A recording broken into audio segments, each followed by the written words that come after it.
Tonight, you're watching new and exclusive video. For the first time, you'll see the man who is deaf, beaten and tasered by Phoenix police, give his side of the story. He's being recorded by officers inside the hospital right after that violent arrest. ABC15 Chief Investigator Dave Biskobing broke the story. And tonight, Dave's back with several new videos that reveal a lot more about what happened.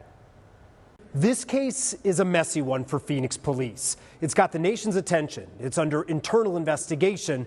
It happened after the DOJ's investigation, and there's going to be a lawsuit. And the new video you're about to see will play a role in all of it. By now, you and millions of others have seen this video of this violent arrest. Officers jumping out of their cars, then punching and tasering Tyron McAlpin. What you haven't seen is this video, taken 90 minutes later, showing Tyrone in the hospital. This is not a police interview, but officers are recording him. It shows a doctor or nurse asking Tyrone about his injuries. My face. The left side of your face? Okay. Were you punched? Did you hit your head on the ground? How did your face get injured? Tyrone is signing at this monitor. On the screen, there's an interpreter. The officers took me down.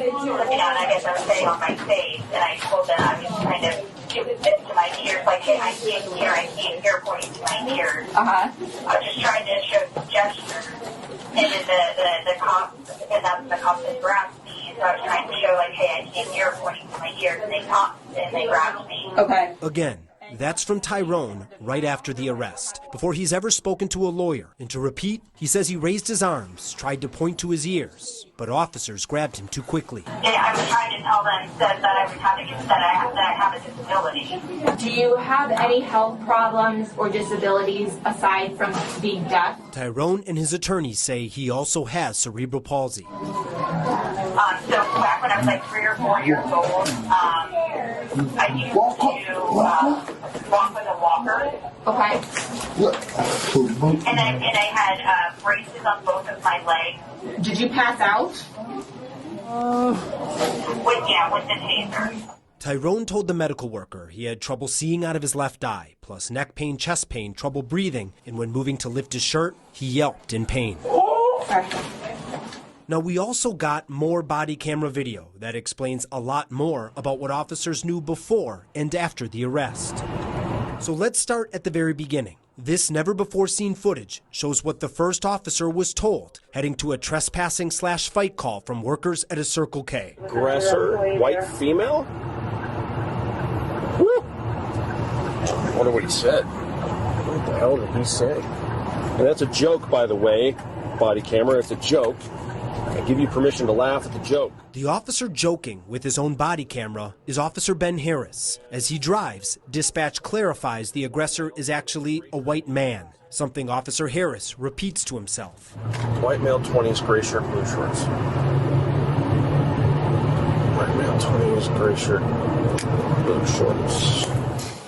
Officer Harris then arrives and goes into the store. Do you need him to leave? Yeah, I don't want to come out. The man claims he was assaulted by multiple people, and outside he points across the street. That's where Tyrone is walking. You're alleging he assaulted you. Do you want him to go to jail? Yes. He put his hands on me. I felt violent, and he was pushing me outside the door, and he was standing outside the door opening it. Saying, why don't you wait here for me? Harris conducts no follow-up with store employees.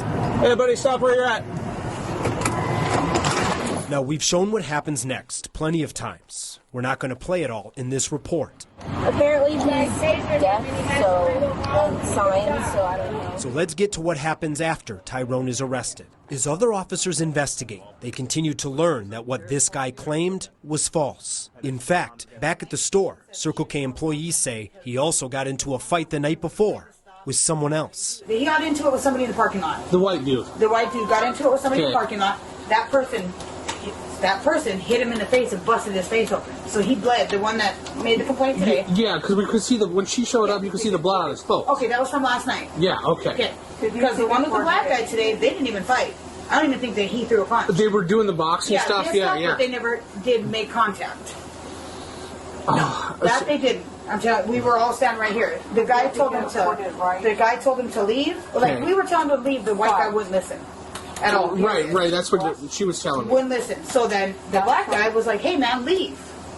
This employee clarified Tyrone was actually motioning at the guy to leave. So she was to leave with his hands because he cannot talk. Workers say people at the store know Tyrone. He lives nearby and comes often. He always stands at the door and opens the doors for people. Got here, the black guy was here opening doors for everybody. And that's his usual routine? Yeah, he does that every day. Yeah. Now, there's one more clip we want to show you. It's from Officer Ben Harris. Again, he's the first officer to go after Tyrone. At the scene, when describing the force he used on Tyrone, he says this. Any strikes? Oh yeah, head strikes. That's what broke my hand. Head strike. That's different from what he said in court under oath when testifying to get criminal charges against Tyrone. At one point, when I was trying to regain control of his arm, following his initial punch swings, it appears as though when I went to grab his arm, these fingers became jammed in his forearm and bent over all the way to my palm, as demonstrated like this. After we broke the story, the Maricopa County Attorney's Office reversed course and dismissed the criminal charges against Tyrone. And in the coming days, his attorneys tell us they plan to file a notice of claim. That's basically the first step in a lawsuit. I'm investigator Dave Biskobing, ABC15, Arizona. Dave, thanks. The ABC15 investigators get results when people in the community need help. If you would like them to look into something for you, email us at investigators@abc15.com or call that number right there on your screen.